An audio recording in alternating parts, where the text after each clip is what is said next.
Okay, then I'm going to start. So, hi everyone. Welcome to the one-year COVID Town Hall. My name is Sophia Fernandez Georgie, and I'm a middle college senior at Cañada and the Commissioner of Finances for the Kenyatta College Student Senate.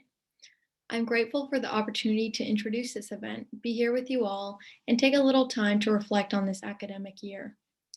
Despite the many difficulties caused by COVID-19 and online learning, our dedicated students, faculty, staff, and administrators have been able to continue so many of their regular activities virtually, encourage community, and spur change at Kenyatta.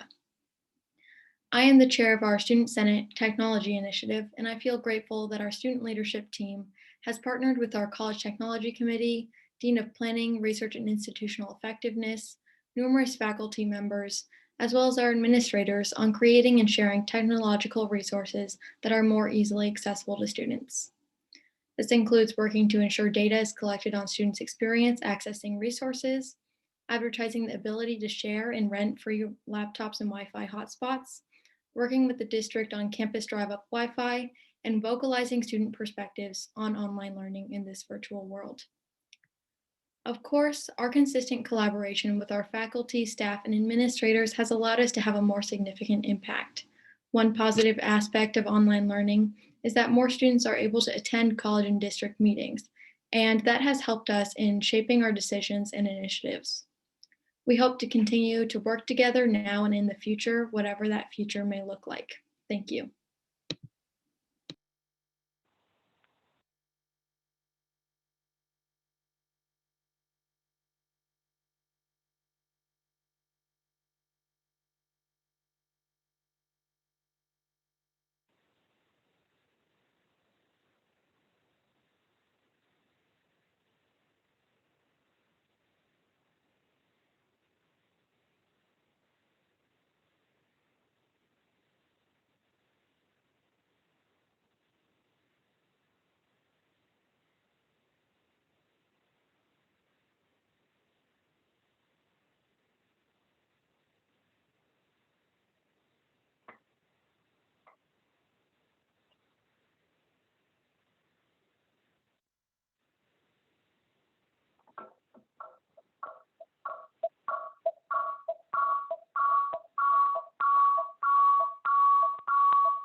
Can you hear me? Now we can. Yeah. Thank you. I'm sorry, I could not get off mute. My apologies for that. Thank you so much and great job, Sophia. Hello, and thank you for joining our Kenyatta College COVID virtual town hall. We have been working and serving students virtually for 1 year. In addition, the 3 colleges of the San Mateo County Community College District will continue to hold courses in online and distance education modalities, as well as provide most student services remotely through the end of the fall semester 2021. Today, we join together as a campus community to share the information and address questions on how we will continue in our virtual modalities. The town hall is being recorded and we will share the link following the event. Today's agenda includes updates on college remote operations, meeting basic needs, and recovery.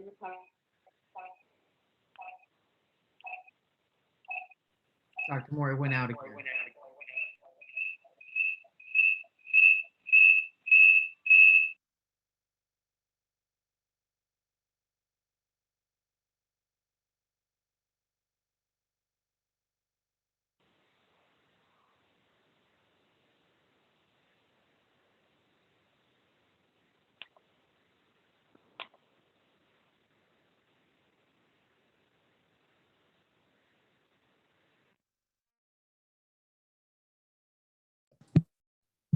Turning it over to Dr. Robinson. I don't know if you can hear me. My mute keeps coming on automatically. Yes. Yes. Sorry. Sorry about that. Yes, I'm sorry about that. Good afternoon, everyone. It's really great to spend a few minutes with you just to give you an update on where we have been and where we have gone and where we plan to go in the future. So we have been in this space for 1 year, and I'd like to applaud all of us for being resilient and flexible as we continue moving forward. I am presenting today with Chris Smith, and we're going to talk about our remote operations. One of the things we're talking about is the virtual campus where students go, the faculty gateway where our instructors go, and also we're going to just talk just very briefly about how we return back in terms of our first group coming back would be middle school students, see what that looks like. Chris, you want to take it away? Sure, and also I believe Dr. Robinson, you wanted me to just give a little update on Panopto and where we are with that. So I will start with that. So hi everyone, thank you so much for allowing me to come here and update you today on the things that we've been doing. So to talk about a little bit about Panopto, Panopto is our video management system that we rolled out in early January. It is kind of like a YouTube for SMCCD, for education institutions, and it allows us to set access to videos specific to students who are in a course and in all different types of ways. It also integrates in with Canvas and Zoom, and it just makes it very seamless, easy, and often automatic for instructors and students to be able to access video materials, something that was severely lacking before we had this solution. And so I want to give a shout out to Cañada's own Professor Stanford, Dr. Tammy Robinson, who were really the catalyst for this project, getting it started by forming the initial task force and helping to identify the solution we move forward with. So here's the update. We rolled out January the 9th around then. And so it's been maybe 10 weeks or so. This tool has been used since then by hundreds of faculty throughout the start of this semester. And I can give you the grand total number of videos that we have in the system that I looked at about half an hour before this meeting is 5,789. So that is just how much usage this software has gotten since we've started using it. That might be the most I've ever seen for kind of a brand new tool. That is kind of an opt-in tool for faculty. It's been used in addition for Flex Day, for town halls. So for example, this recording is going to go into Panopto right after the recording is finished and be made available to everyone. The Board of Trustees are using it for all of their meetings. And so as a student, as a member of the public, as a employee here at San Mateo, you can log into the Panopto system and you can see those videos that you have access to, with the board meetings being public, for example. Panopto, another thing I just wanted to mention about it in case you weren't aware is Panopto is very searchable.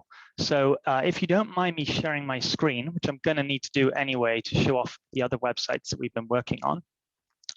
And I'm going to take over it looks like I can take over, so I'm going to do that. And let's see if I can pull up Panopto here. So I just have Panopto open here, and you can see that this is my screen, and I have access just as a regular employee. This isn't an administrative account or anything like that, but any student or any employee can come in, and we actually have all of the Flex Day activities were recorded during the last Flex Day and uploaded and available in Panopto, and they're actually all searchable. So let's say we go to the Board of Trustees meetings and click into the 2021 meetings. I can come up to the top here in the search, and I can just type a word that I think would appear in any board meeting. I'll let that search, and if I go to the results, it'll give me every time that word is mentioned. And if I click on one of the entries, it will take me right to that part in the meeting where it happened. So very, very powerful tool, not just in the classroom, but institution-wide. One last feature you may not be aware of is the subscribe feature up here. If you are a signed-in user, you're a student, you're an employee, and you want to keep abreast of board meetings, then you can click on any folder you like and just hit subscribe. And then all of those videos will go into your subscription section. So you can have a running list of videos that you're interested in. So that's the update on Panopto. We have had some growing pains with Panopto. Most of them have been access related. And so instructors who are on the call, if you have those issues, just have your students click on the Panopto video link in your course and all should be well. But if you do have issues, feel free to reach out to your campus support. who is Alison Hughes, and she's done such a phenomenal job providing trainings and campus support as we have rolled this out. So that's my update on Panopto. As far as the virtual campus, this is a website that we launched last year, just after lockdown happened. And really what we wanted to do was create an easy to navigate list of resources that students need, help with technology support, help with student services. And so a web task force was created that centralized programming resources. So lots of web developers, PIOs, and other members of the campus. And this task force built out information into the virtual campus, working very closely with student support and other college personnel. And so if you haven't visited this website before, either as a student or instructor or employee, highly recommend you visit it and send any relevant links to students. This is where students can get information from how to access WebSmart, Zoom, or how to request technology equipment. So then once we had finished with the virtual campus, we thought, can we do this for faculty as well? You know, a lot of faculty resources are distributed and decentralized. When the colleges often share similar softwares that can have similar resources. And so what we put together was a faculty gateway website.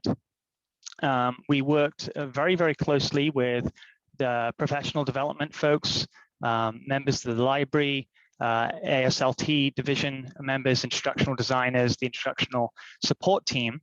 And they joined us once a week with our twice weekly meetings to identify the content that should be on this site. We also worked very closely with Academic Senate and DIAC. All three academic senates have received a presentation of this website within the last 2 weeks.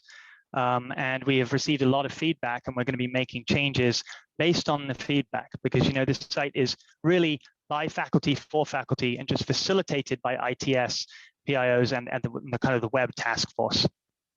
So just to give you a very, very quick run through, we have an initial page here, which is a kind of an intro page, and it's going to list some key resources here that we're going to dive into via this navigation at the top. There is a sign in to SMCCD, my SMCCD portal at the top.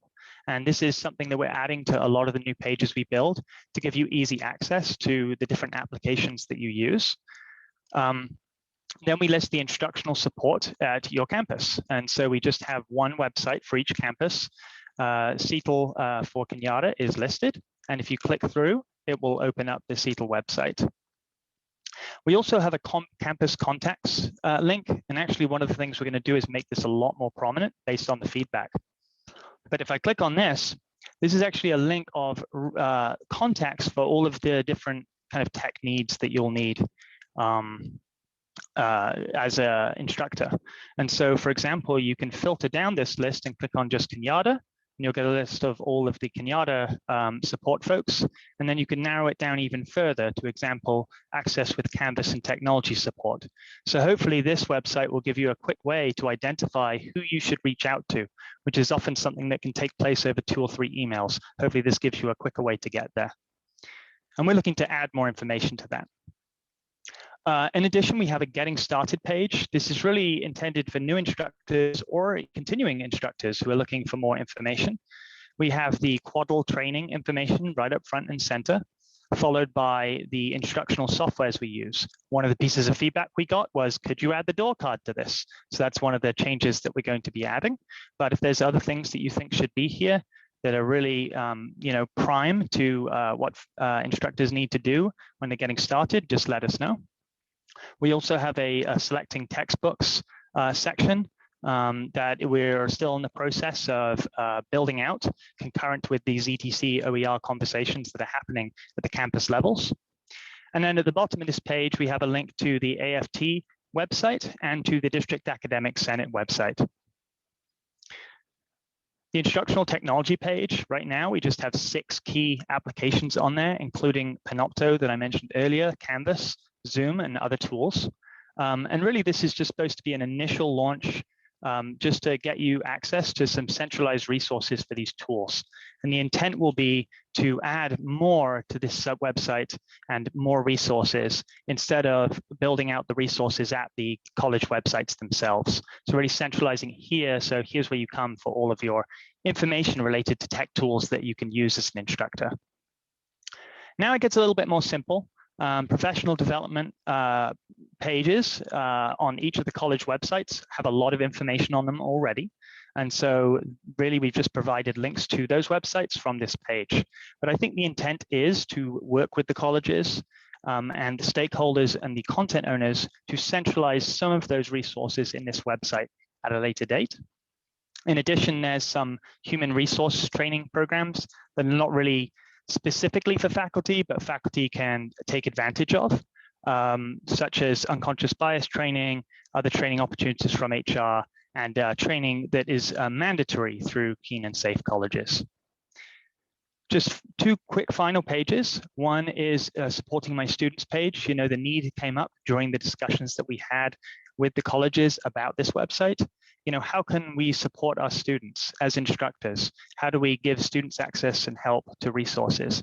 And really the best way to do that right now is through the virtual campus. And so we wanted to give instructors a quick, easy way to get to those virtual campus websites. And so just coming here, clicking on the link, and finding the resource for the student that you want to link them to. In this case, it's linking you to the support center page. And then you can just grab the link and email it to your student. And then finally, last but not least, we have a technical support page, which is very, very simple right now, just aimed at instructors, faculty, rather than employees. Really just some Canvas help, a link to the Help Center, and a link to the ITS Help Center for requests that you might need to make. And so that's the work that we've done so far. It's been soft launched. There has not been a formal announcement. And as I mentioned, very, very recently, we've been touring it around the academic senates to get some feedback so that we can really put it in a great position for when we start sending out announcements and start advertising it. Hopefully this, for the faculty that are watching, this is something that seems like it could be incredibly useful, and would absolutely 100% welcome any feedback and all feedback that you have, things that you think we could add, things that are little mistakes that you notice, anything like that.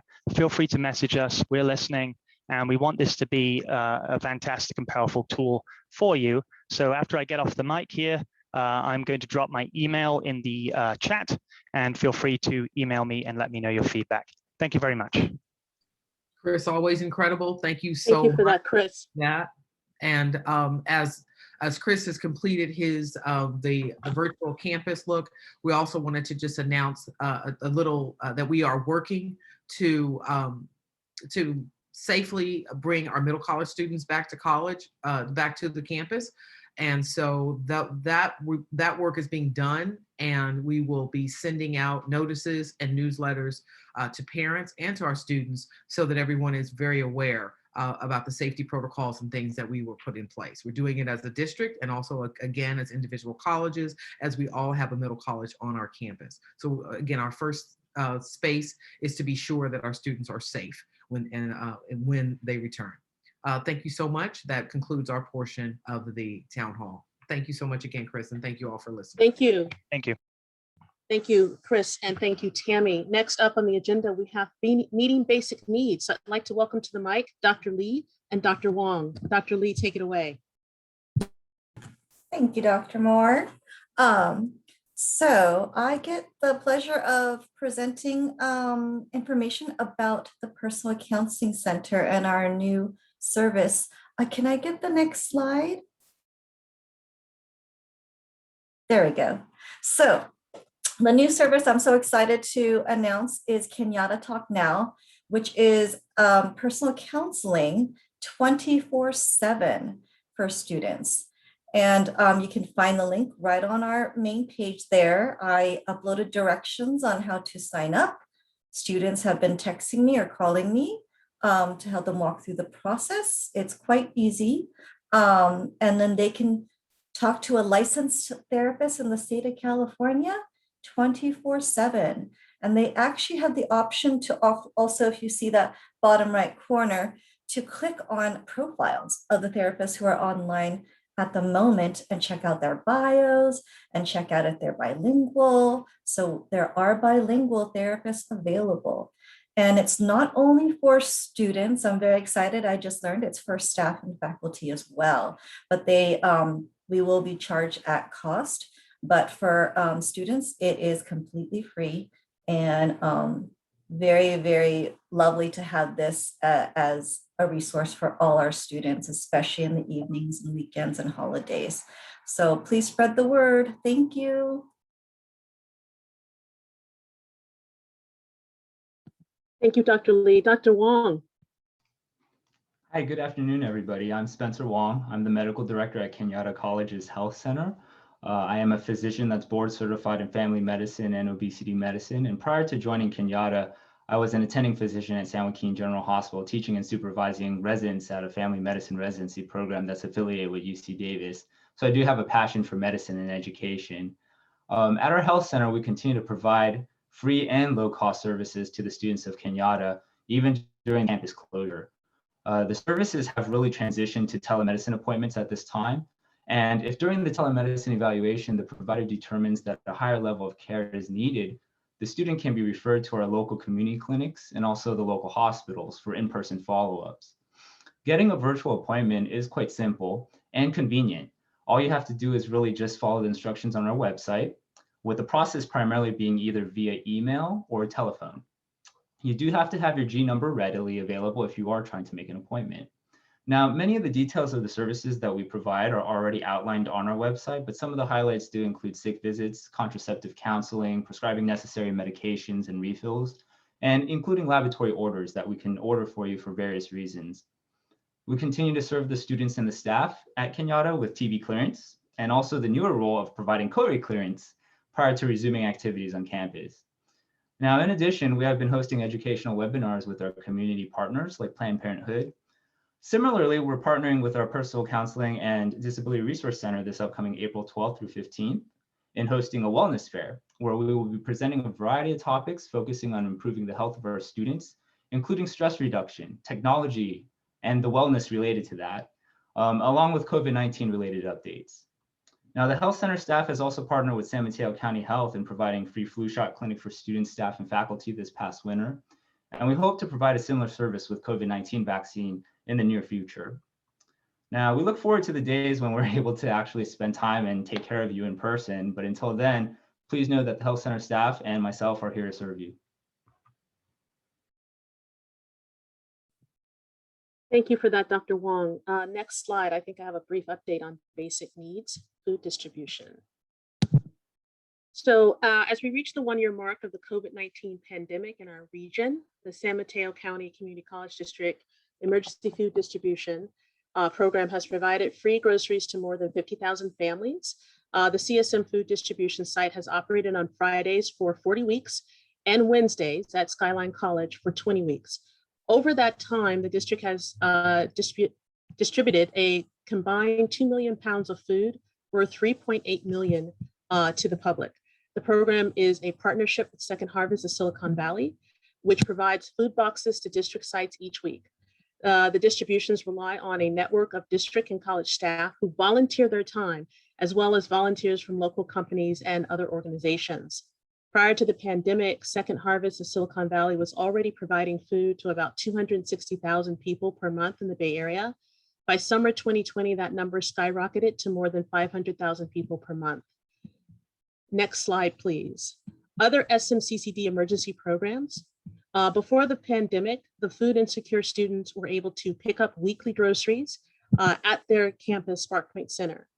In order to continue supporting those students during campus closures, the district now purchases and sends electronic gift cards for local grocery stores, each worth $75 for about 800 food insecure students each month. The District Basic Needs Task Force and the Spark Point Centers oversee a range of emergency assistance programs for students, including hotel vouchers and rental assistance and drive-up Wi-Fi in parking lots. Students have access to free HIPAA compliant and personnel counseling and telemedicine services, as Dr. Wong and Dr. Lee just shared with you. And finally, just as a reminder, College of San Mateo is providing testing. Testing hours are Sundays through Thursdays, 7 a.m. to 7 p.m. The tests are conducted with a nasal swab, and results are provided within 24 to 72 hours. Testing services are provided by OptumServe, the federal health business of Optimum, and United Health Group.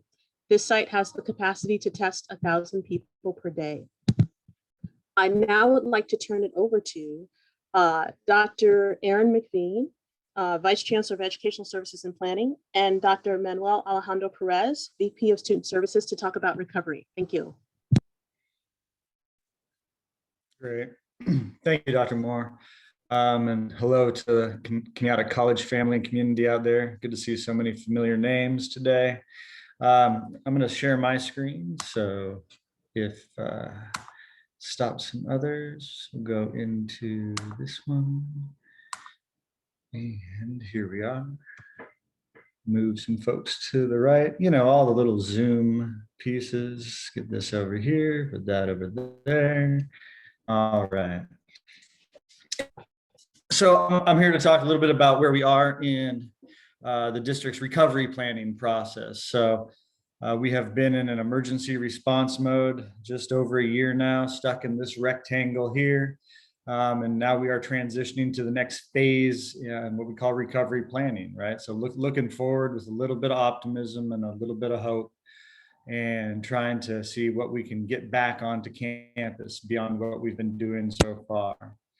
So as some folks know, you've seen this before, don't even try to read it. Those letters are too small, but this is the EOC. We call it the Emergency Operations Center, right? That was activated on March 17th of last year, actually March 16th, and it has not stood down ever since.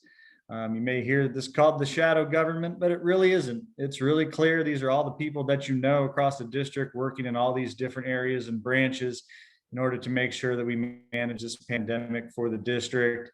And ultimately, everybody recommends all the way up to the top, and that's where the policy group lives. And just like governance and everything else, the policy group is the chancellor of the district and the 3 college presidents, our new chief human resource officer, Ching Yu Hao, Mitch Bailey, chief of staff, and that group makes policy decisions and then recommendations finally always to the board of trustees as well. So it's similar to governance, but we have to have this kind of structure in place to manage an emergency situation as part of federal requirements in order to get reimbursements, in order to be in compliance with public health directives, all of those things. And so this has been running. As we turn to recovery, we've added additional folks. So Jeremy Wallace, District Senate President, Kate Brown, who's incoming District Senate President from Skyline. They're both part of EOC recovery planning now. We're bringing on classified staff members and students as well in order to inform that recovery process. And so we are really trying to now look forward. And so I oversee the instructional continuity branch. And so that's really what I'm going to focus on briefly. So looking at summer and fall, we're trying to recover based upon, all the factors that have been dictating our existence for the past year. We look at the federal, the state, and the local county mandates. We look at different political considerations. We look at capacity in our ICUs in the region, right, Dr. Wong? We got the infection rate going, we got immunity coming, we got vaccination rollout, and then we have our own district capability. What can we actually handle within all of that? And it is a lot, but we can handle quite a bit, as it turns out, and as all of you have been doing throughout this year. And so we'll continue to handle that as we move to recover. For summer, we've decided, and the board agreed with our recommendation, that we're going to maintain our operating environment similar to what we did last summer, with all instruction remaining remote, except for if we have any, and usually we don't, but any essential services, emergency services types courses, but it should be almost 100% online as it was last summer. However, then we get into the fall semester. And that's where we're looking forward with a little bit of optimism to modify our operating environment. And as the recommendation that we took and we've shared around is that we're going to move into a category 3 in instruction, bringing back what we call a limited in-person return for the hard to deliver online courses. And you see a lot of words in there, but really what this looks at is it the curriculum and or the student population that makes this hard to deliver online?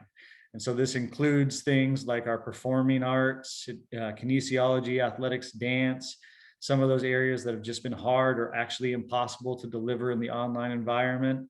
But it also includes some consideration of our student populations and who just hasn't been able to access their education or who has had a very difficult time. And we know our communities that have been hardest impacted by this COVID pandemic, including our Latinx communities, our low-income communities. And so we're looking to bring back some ESL and ESOL sections in person to support those communities, as well as some first level transfer English and math, depending.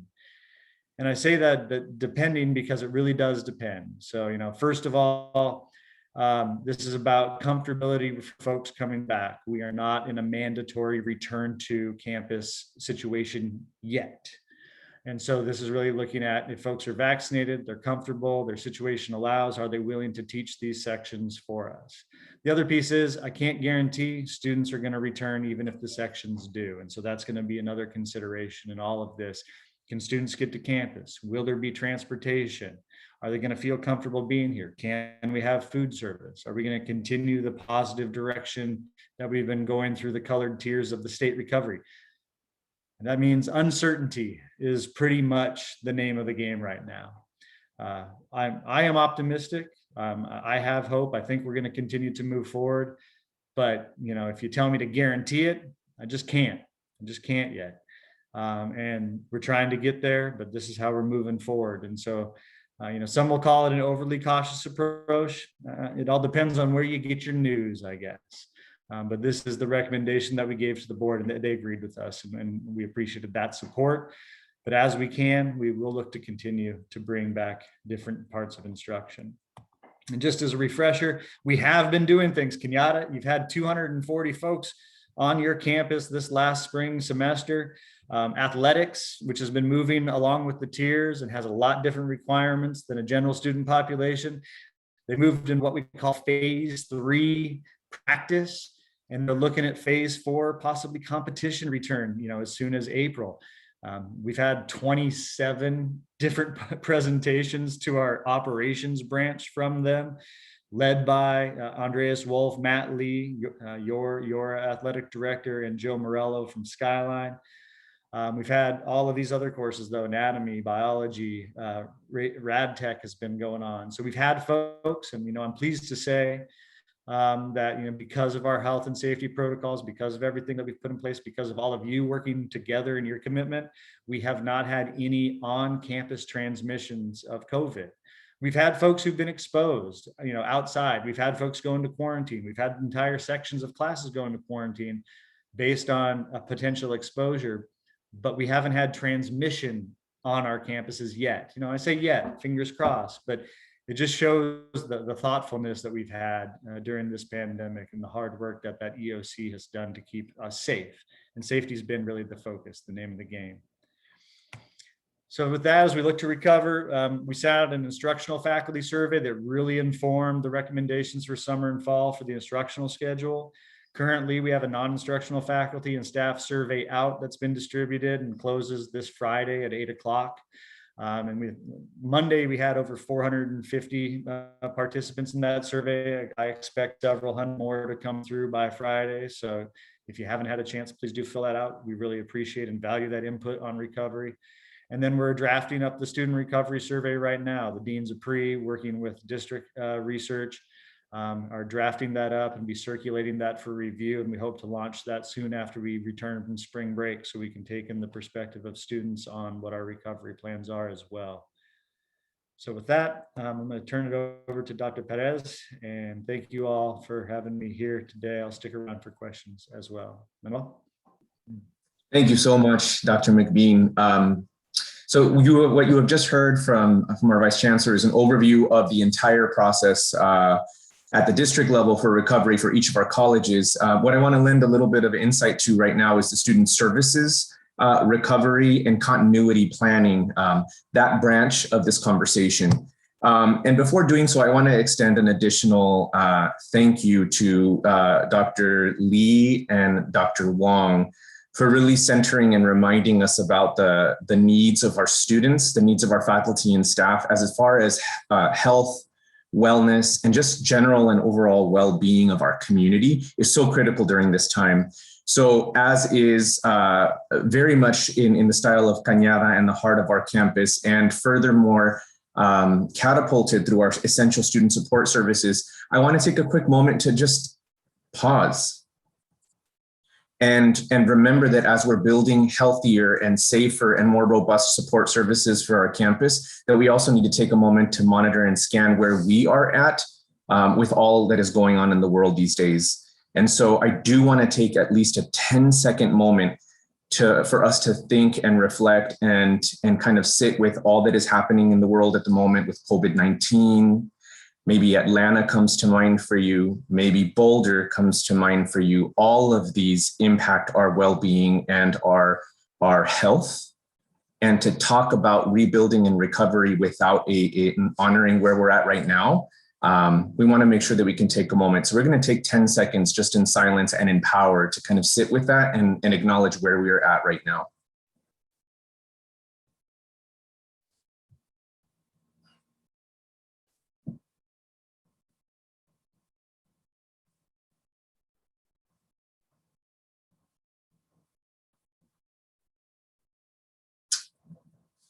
Thank you for that. As we talk about rebuilding and as we talk about getting to the next level of planning, and especially with student support services and what is essential functions to support instruction, our planning council here at Cañada has been engaged in a robust two-part conversation in which we have engaged our professionals, our classified staff, our students, our faculty, and our managers in a conversation around visioning, hey, now that we have tested out these new modalities, these different hybrid moments of different types of platforms, what have we learned and what would we like to continue doing now that we know that we're a little bit more adapted to this new modality? What do we want to keep and what do we want to update? That visioning activity was part one of our conversation. Part two, which just happened but a mere 45 minutes ago, was really narrowing the focus and understanding then for student services, what might that mean for our processes in the fall 2020. If we had, and we went through our own exercise and experiment of, if we had our own druthers and no barriers to be concerned with, and health and safety continues to be centered and valued as first and foremost in our conversations, what processes would we bring back earlier in some kind of capacity and in some kind of hybrid way for student support services and all of those essential functions for instruction to continue? We continue those conversations, and as part of the Vice President of Student Services group, we meet every Thursday morning and we continue to have these conversations because our plan for fall 2020 will be district-wide. It will include all of our colleges' insights in terms of what are the best steps forward, and it'll be a collaborative and consultative process.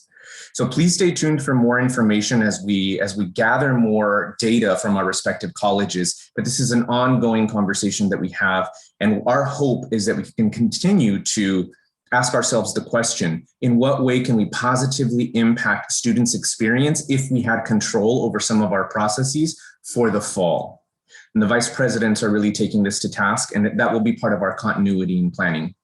The last piece that I will say briefly, and I would be remiss in my responsibilities as one of the leaders in student services to not mention the fantastic work of our enrollment services and support programs team, and specifically in this case of emergency relief efforts, our financial aid department. I just want to share with you briefly what I mean by this.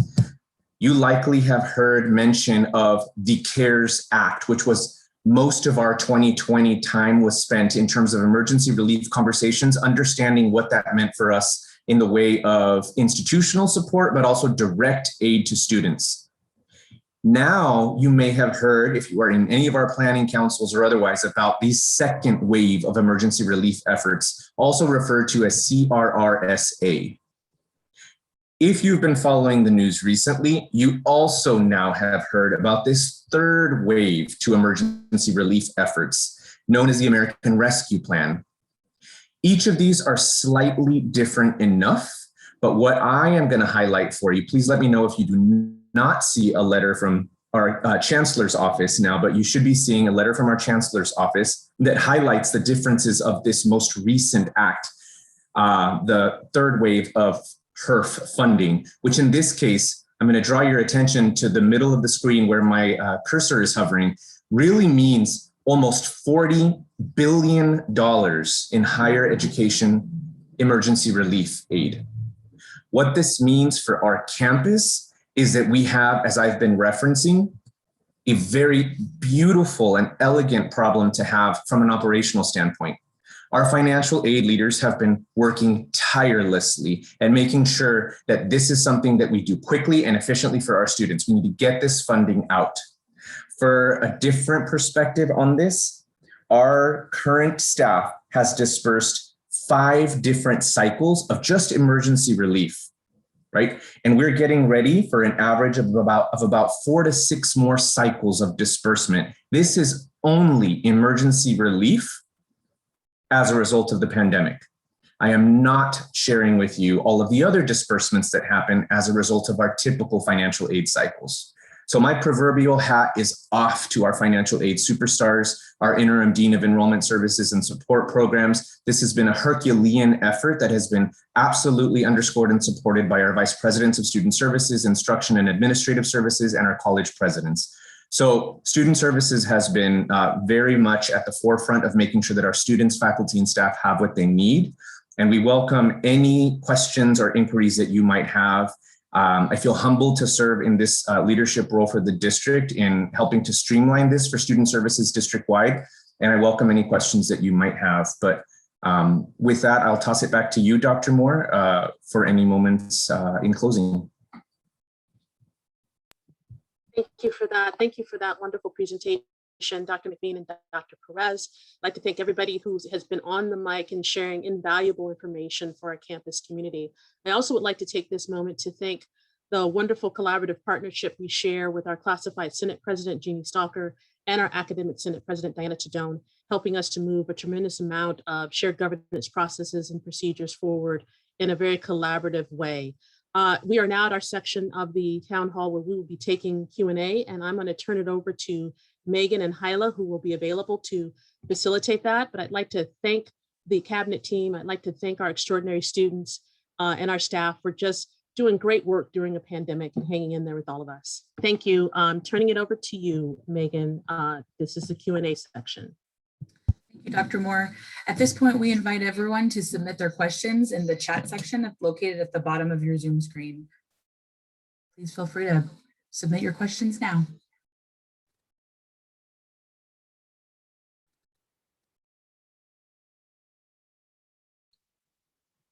Megan, I see no questions at this time. I don't see questions either.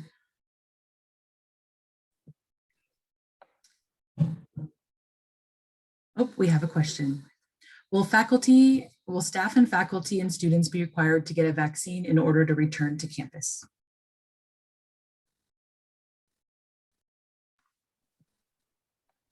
I'll take that one. See that nobody else is jumping out on that one. We will be taking the directive from our statewide chancellor's office on that one with regards to faculty and staff. We also will work in collaboration with our county health advisory, but at this very moment, there is no statutory mandate for a vaccination requirement in order to return to campus. So I guess I would say, and Dr. McBean, feel free to add in, we are waiting to get additional directive in that area. But right now, as of today, there is no statutory requirement for individuals to mandate a vaccination in order to return. But we will wait for further information on that. Yeah, that's exactly accurate. Not at this time. Not at this time. Yeah. Thank you. We invite anyone else to submit questions in the Q&A box. Another question, have campus air filtration systems been updated?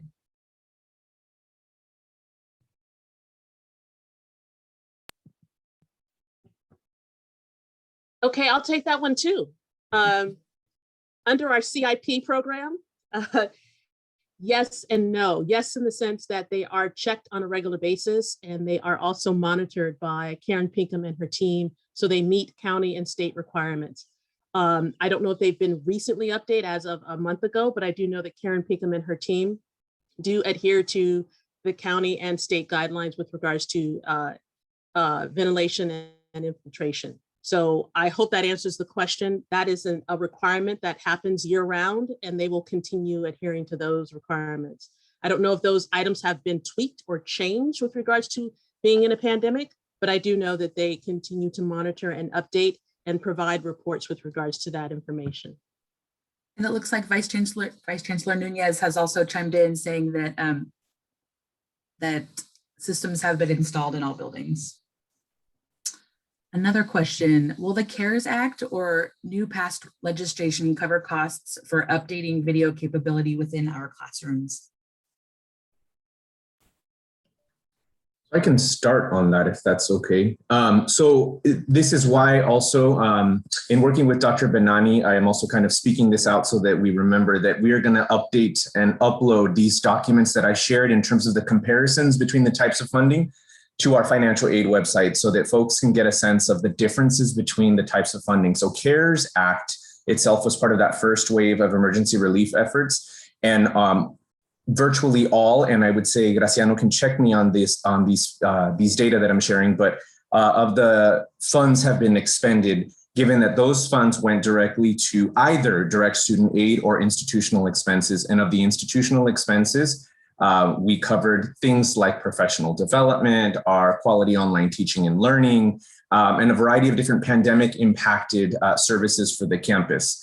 For the additional two waves of relief efforts, we are engaged at the district level in making sure that we have alignment across the district in terms of what we want to fund from the institutional side, which can include a broader range of expenses as they are COVID related expenses. And they go deep into detail. So the short answer is it could be a part of it for sure. That's part of a district-wide streamlined conversation so that we have alignment across all colleges. Thank you, Dr. Perez. Another question. The Kenyatta Talk is awesome. Thank you. Is it a simple phone number to call, or is there a registration process? The more tech requirements there are, may be more challenging for those who need immediate assistance. That's a great question. Actually, you can call in if you'd like. There is a phone number, or you can go ahead and video in as well. So it's you have the option of both. Thank you. Another question. Some students have recently been dropped for non-payment of tuition. Is there anything being done to change this in lieu of COVID? As recently as last week, one of my students received an email that from the college received regarding non-payment. I can take that one if that's okay. So thank you to whoever submitted this. The drop for non-payment conversation is one that is actively being held right now at the district level, specifically at our Enrollment Services Committee conversation. At that committee, we have our registrars, we have leadership from our cashier's office, we have our financial aid directors, vice presidents of student services, deans of counseling, deans of enrollment services, our counselors. I believe I have everyone listed. It is a very robust group, and we have taken that agenda item specifically to that table so that we can have conversation around what does our emergency intervention resources, what should they look like? What could they look like? We're in a pandemic. What does the drop for non-payment process and data look like? So we want to make sure that it's both robust of a conversation, but also a timely one. And so to the degree that you feel comfortable, for whomever submitted that question, if you feel comfortable to reach out to either myself or Dr. Wissam Benani, our interim dean of enrollment services and support programs, we'd love to bring any additional real life, either testimonial or data that we can share at the table. Those meetings are every first Friday of the month. So I can guarantee that it's at that table for conversation, and we hope to have clarity on where we stand, either reconfirming where we stand or considering updates to that process in light of this emergency that we are in. I would also like to add, thank you for that, Dr. Perez, because the question came in anonymously. If the individual feels comfortable sharing the student's name, when a student encounters a hardship, we try to do everything we can to assist the student. So if you feel comfortable either submitting the name to myself or Dr. Perez or VP Mendoza, we will look into this and try to address it as quickly as we can to address any particular hardship the student has, as we have done so in the past when other students have come forward. So I want to make sure we put that out as an option. Thank you. Thank you, Dr. Moore. Thank you, Dr. Perez. Another question. Is it possible that there will be food service and tutoring available in the fall? Yeah, I can take that one. So possible, yes. And that's one of the uncertainty pieces that we're dealing with right now. Now that we've moved into the orange tier as a county, right? Indoor dining that is able to open up with limited capacities. And so, you know, as I showed earlier, we look at what are the constraints around us based on the state rules, based on the county rules, and then it comes into district capacity. So now that it's possible, we're looking at what the district capacity is to handle something like that, you know, given signage, sanitization, those kinds of things. And that's part of the recovery planning discussion looking at fall. Again, I can't guarantee what will be back. That's one of the possibilities. And then as we get closer to fall, we'll have a much better sense of, are we going to have food service and other services available on campus, you know, given the evolution of this COVID operating environment. So I'll give you the possible. I can't give you the guarantee yet.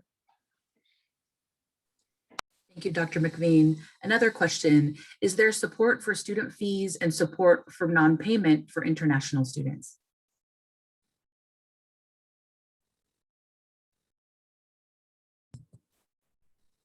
So generally, and I'm going to actually ask Dr. Benani also, and I know that Dr. Robinson just may have some additional insights. Depending on which way you turn this question, I'm like, well, if you look at it this way, this is kind of the response that we can provide. In terms of supporting our international students with fees, absolutely, we want to provide additional support for all of our students, especially international, as impacted by COVID is what I'm imagining the lens to this question could be as well. But either way, we continue to have conversations about this as well, both at the vice president level with operations and our council meetings, but also as part of our enrollment services district-wide committee. I'm going to jump off the mic because I feel like other folks might have some additional layers to add to this conversation. Yeah, I can add to that. So, you know, right now, as folks may be aware and probably are, so the situation in Myanmar is actually creating a real hardship for some of our international students. We've had a long history of having students from Myanmar in the district.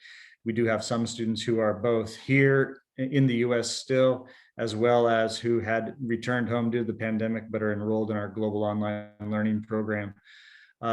Education code allows us, and our board policy allows us, due to that kind of an extreme hardship, to forgive fees, to waive fees, current fees for international students, up to 10% of our international student population. And so, we're working with our international student programs, Kathy, I see you out there, in order to identify what students are most impacted right now and may need that type of a waiver.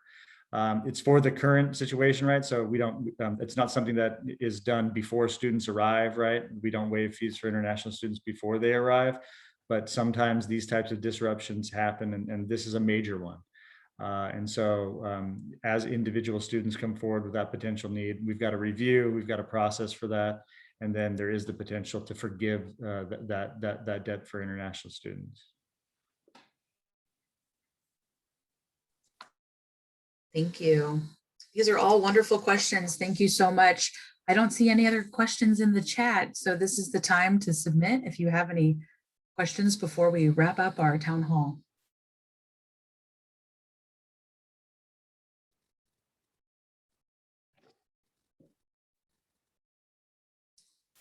Doesn't look like we have any more questions. I don't see any more. So I'll get ready to close this out. I do want to take a moment. Yeah, I do want to take a moment to just say that this has been a very difficult time.